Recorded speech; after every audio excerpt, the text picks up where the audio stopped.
The Adventures of Tom Sawyer by Mark Twain. Chapter 9. Tragedy in the Graveyard. At 9:30 that night, Tom and Sid were sent to bed as usual. They said their prayers, and Sid was soon asleep. Tom lay awake and waited in restless impatience. When it seemed to him that it must be nearly daylight, he heard the clock strike 10. This was despair. He would have tossed and fidgeted as his nerves demanded, but he was afraid he might wake Sid, so he lay still and stared up into the dark. Everything was dismally still. By and by, out of the stillness, little, scarcely perceptible noises began to emphasize themselves. The ticking of the clock began to bring itself into notice.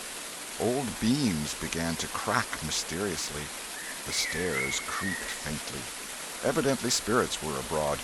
A measured, muffled snore issued from Aunt Polly's chamber, and now the tiresome chirping of a cricket that no human ingenuity could locate began.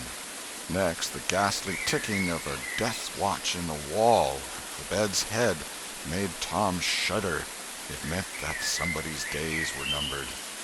Then the howl of a far-off dog rose on the night air and was answered by a fainter howl from a remoter distance. Tom was in an agony.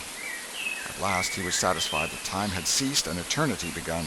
He began to doze in spite of himself. The clock chimed 11, but he did not hear it. And then there came, mingling with his half-formed dreams, a most melancholy caterwauling. The raising of a neighboring window disturbed him. A cry of "Scat, you devil!" and the crash of an empty bottle against the back of his aunt's woodshed brought him wide awake. And a single minute later he was dressed and out of the window and creeping along the roof of the L on all fours. He meowed with caution once or twice as he went, then jumped to the roof of the woodshed and thence to the ground. Huckleberry Finn was there with his dead cat. The boys moved off and disappeared in the gloom. At the end of half an hour they were wading through the tall grass of the graveyard. It was a graveyard of the old-fashioned western kind. It was on a hill about 1.5 miles from the village. It had a crazy board fence around it, which leaned inward in places and outward the rest of the time, but stood upright nowhere. Grass and weeds grew rank over the whole cemetery. All the old graves were sunken in. There was not a tombstone on the place. Round-topped, worm-eaten boards staggered over the graves, leaning for support, and finding none. "Sacred to the memory of so-and-so" had been painted on them once, but it could no longer have been read on the most of them now, even if there had been light. A faint wind moaned through the trees, and Tom feared it might be the spirits of the dead complaining of being disturbed. The boys talked little, and only under their breath, for the time and the place and the pervading solemnity and silence oppressed their spirits. They found the sharp new heap they were seeking, and ensconced themselves within the protection of 3 great elms that grew in a bunch within a few feet of the grave. Then they waited in silence for what seemed a long time. The hooting of a distant owl was all the sound that troubled the dead stillness. Tom's reflections grew oppressive. He must force some talk, so he said in a whisper, "Hucky, do you believe the dead people like it for us to be here?" Huckleberry whispered, "I wished I knowed. It's awful solemn like, ain't it?" "I bet it is." There was a considerable pause while the boys canvassed this matter inwardly. Then Tom whispered, "Say, Hucky, do you reckon Hoss Williams hears us talking?" "Oh, of course he does. At least his spirit does." Tom, after a pause, "I wish I'd said Mr. Williams, but I never meant any harm. Everybody called him Hoss."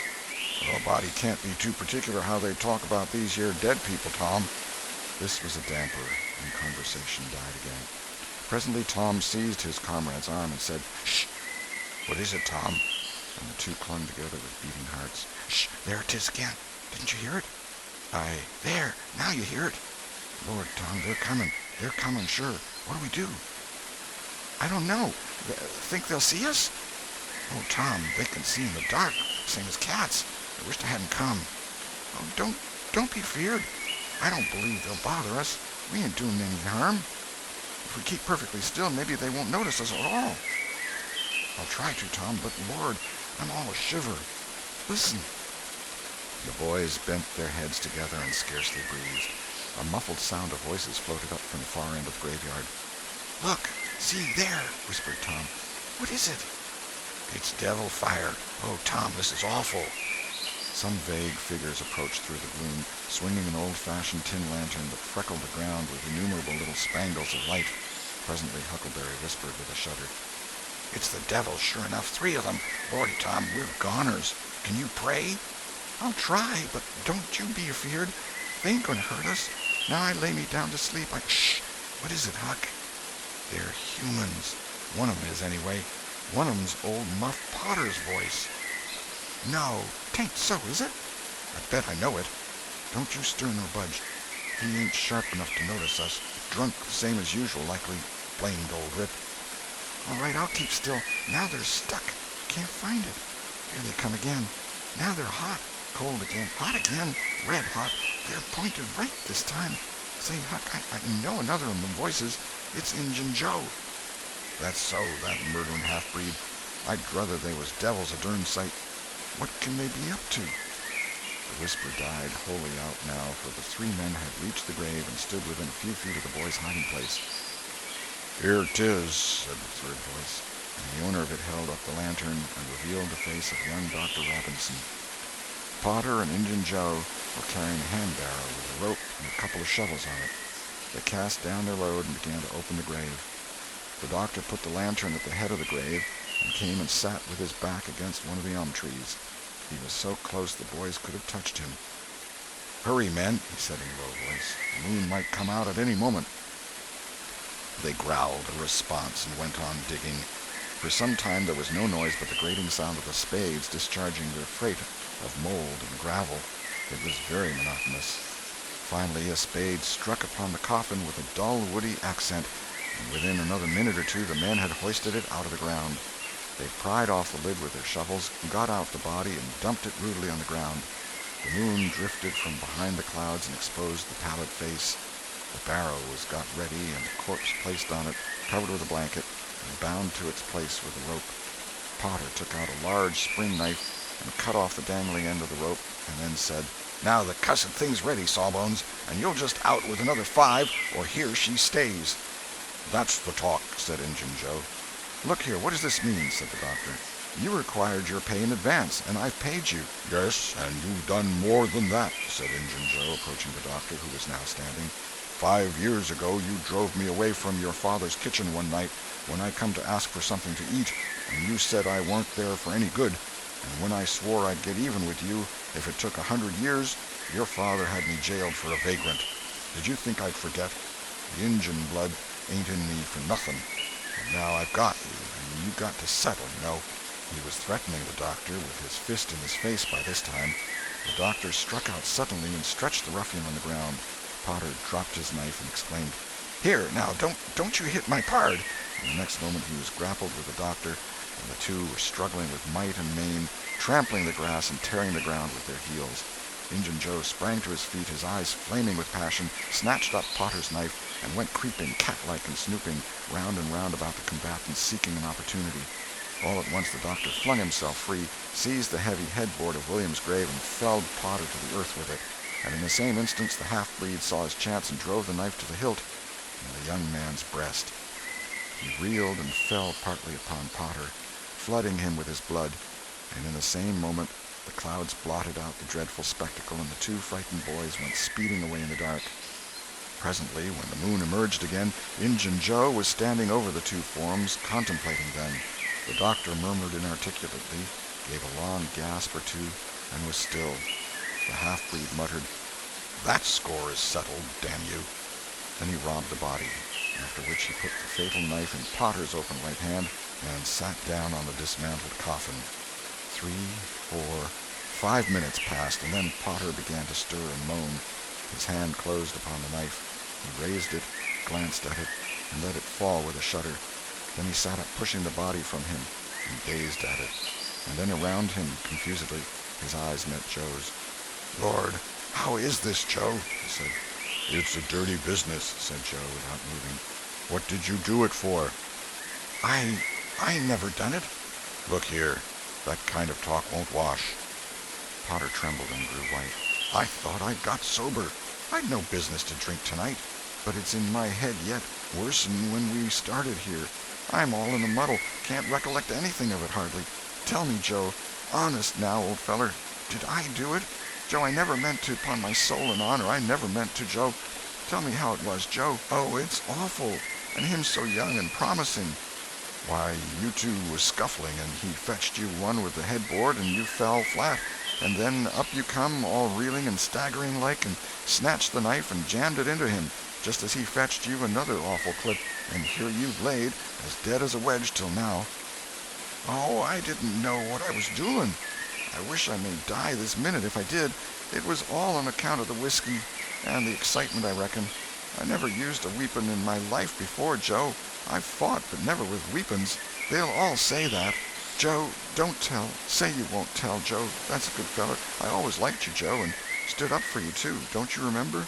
You won't tell, will you, Joe? And the poor creature dropped on his knees before the stolid murderer and clasped his appealing hands. No, you've always been fair and square with me, Muff Potter, and I won't go back on you. There, now, that's as fair as a man can say. Oh, Joe, you're an angel.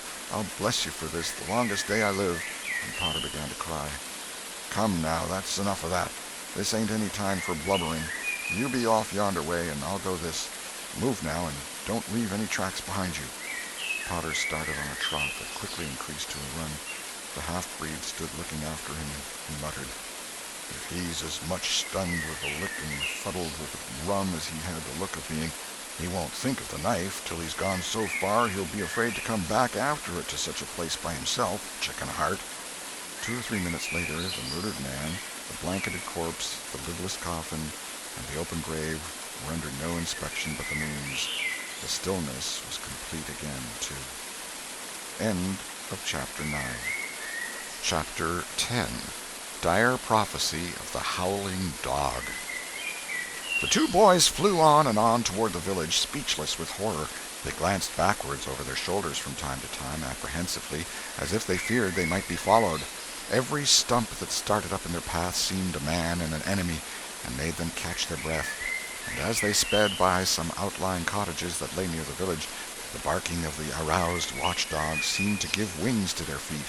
If we can only get to the old tannery before we break down, whispered Tom in short catches between breaths. I can't stand it much longer. Huckleberry's hard pantings were his only reply, and the boys fixed their eyes on the goal of their hopes and bent to their work to win it. They gained steadily on it, and at last, breast to breast, they burst through the open door and fell grateful and exhausted in the sheltering shadows beyond. By and by their pulses slowed down, and Tom whispered, Huckleberry, what do you reckon will come of this? If Dr. Robinson dies, I reckon hanging will come of it. Do you, though? Why, I know it, Tom. Tom thought a while, then he said, Who'll tell? We? What are you talking about? Suppose something happened and Injun Joe didn't hang. Why, he'd kill us some time or other, just as dead sure as we're laying here.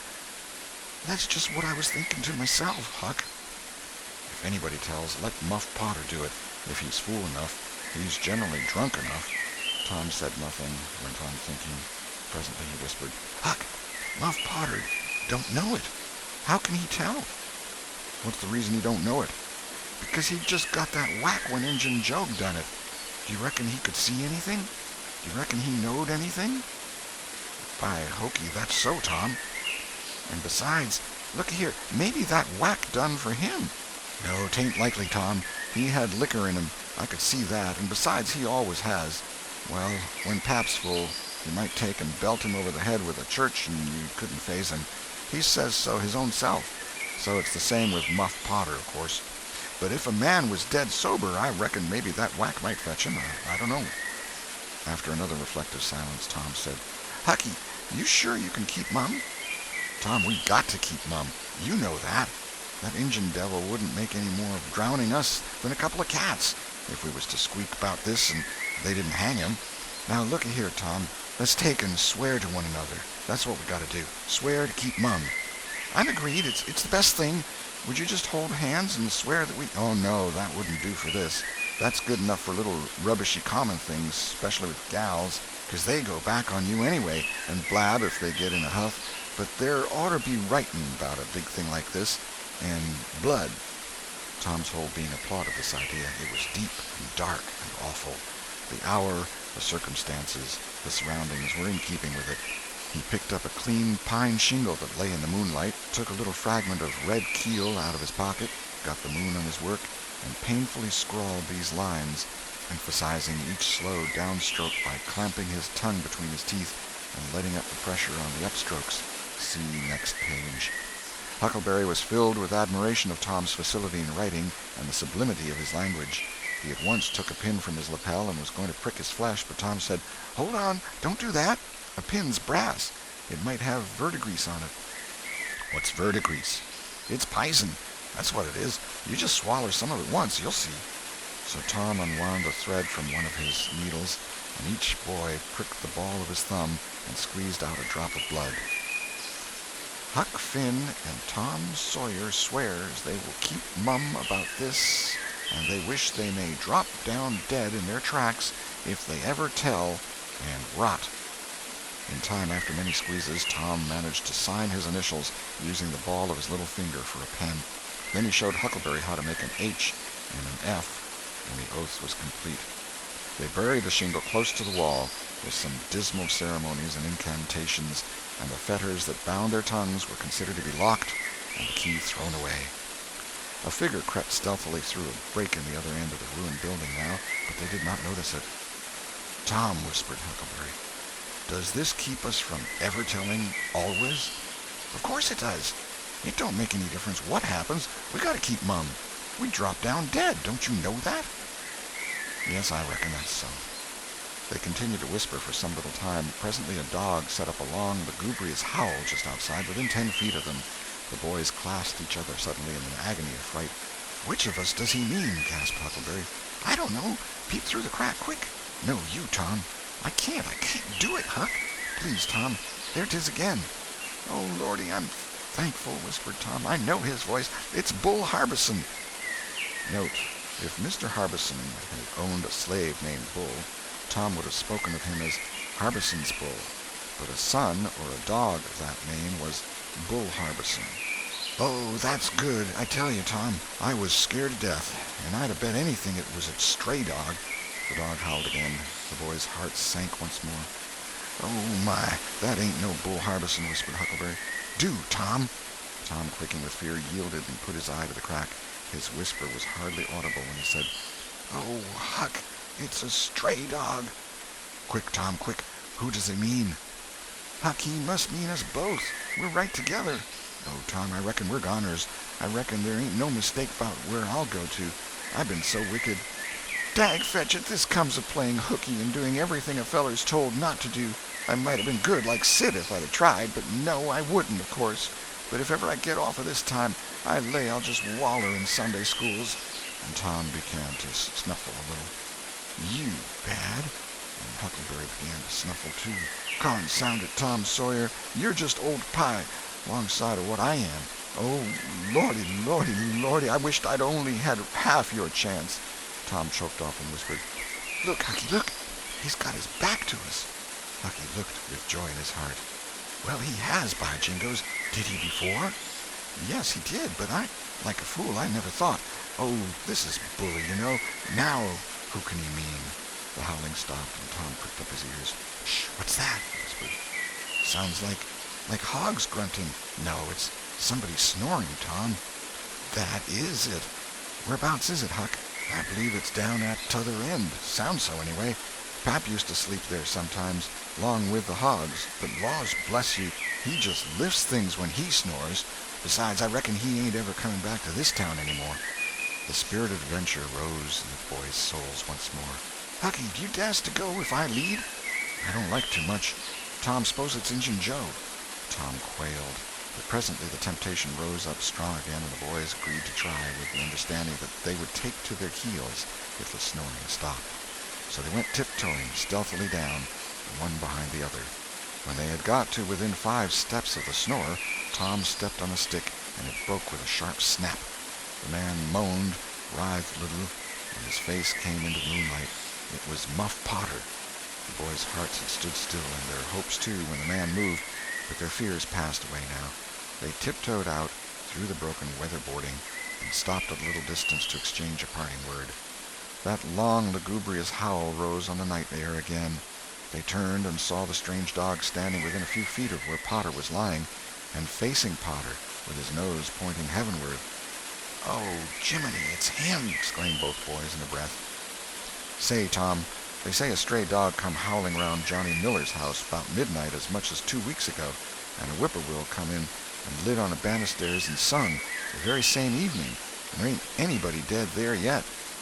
"Well, I know that, and suppose there ain't. Didn't Gracie Miller fall in the kitchen fire and burn herself terrible the very next Saturday?"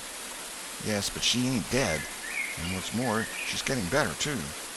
"All right, well, you wait and see. She's a goner just as dead sure as Muff Potter's a goner. That's what the niggers say, and they know all about these kind of things, Huck." Then they separated, cogitating. When Tom crept in at his bedroom window, the night was almost spent. He undressed with excessive caution and fell asleep congratulating himself that nobody knew of his escapade. He was not aware that the gently snoring Sid was awake, and had been so for an hour. When Tom awoke, Sid was dressed and gone. There was a late look in the light, a late sense in the atmosphere. He was startled. Why had he not been called? Persecuted till he was up, as usual. The thought filled him with bodings. Within 5 minutes he was dressed and downstairs, feeling sore and drowsy. The family were still at table, but they had finished breakfast. There was no voice of rebuke, but there were averted eyes. There was a silence and an air of solemnity that struck a chill to the culprit's heart. He sat down and tried to seem gay, but it was uphill work. It roused no smile, no response, and he lapsed into silence and let his heart sink down to the depths. After breakfast his aunt took him aside, and Tom was almost frightened in the hope that he was going to be flogged, but it was not so. His aunt wept over him and asked him how he could go and break her old heart so, and finally told him to go on and ruin himself and bring her gray hairs with sorrow to the grave, for it was no use for her to try any more. This was worse than 1,000 whippings, and Tom's heart was sorer now than his body. He cried, he pleaded for forgiveness, promised to reform over and over again, and then received his dismissal, feeling that he had won but an imperfect forgiveness and established but a feeble confidence. He left the presence too miserable to even feel revengeful toward Sid, and so the latter's prompt retreat through the back gateway was unnecessary.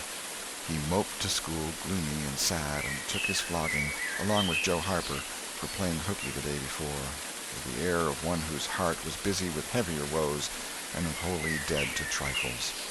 Then he betook himself to his seat, rested his elbows on his desk and his jaws in his hands, and stared at the wall with the stony stare of suffering that has reached the limit and can no further go. His elbow was pressing against some hard substance. After a long time he slowly and sadly changed his position and took up this object with a sigh. It was in a paper. He unrolled it. A long, lingering, colossal sigh followed, and his heart broke. It was his brass andiron knob. His final feather broke the camel's back. End of chapter 10.